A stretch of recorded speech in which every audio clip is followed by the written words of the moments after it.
L'hôpital, longtemps considéré comme lieu de misère réservé essentiellement à l'assistance publique, a jusqu'à la fin du 19e siècle proposé un bol de bouillon comme principal remède aux patients souvent mal nourris.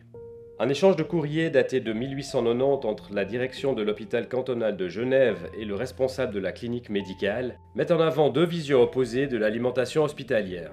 D'un côté, une administration qui la réduit uniquement à des considérations budgétaires.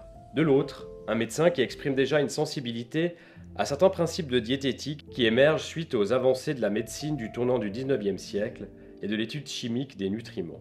En 1934, l'Université de Genève crée sa première chaire de diététique. Elle est confiée au docteur Pierre-Marie Besse, médecin-chef de l'Institut de physiothérapie de l'hôpital cantonal, qui devient professeur ordinaire de diététique, de physiothérapie, d'hydrologie et de climatologie médicale, des disciplines regroupées sous le vaste domaine de l'hygiène publique.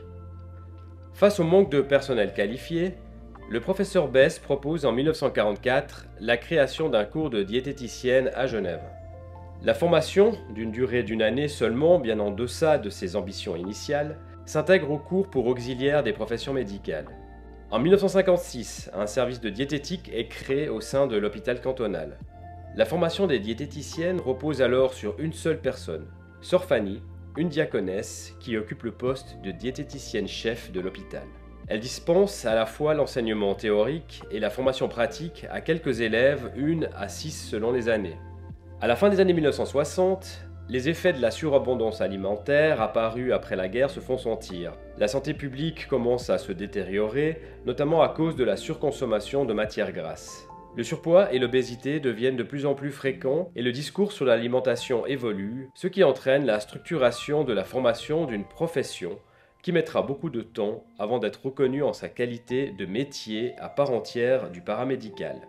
À la rentrée 1981, l'école de diététique quitte l'hôpital cantonal pour s'installer dans les anciens locaux de l'école du Bon Secours, au 6 chemin Thury, à 2 pas de l'emplacement actuel de la Haute École de Santé.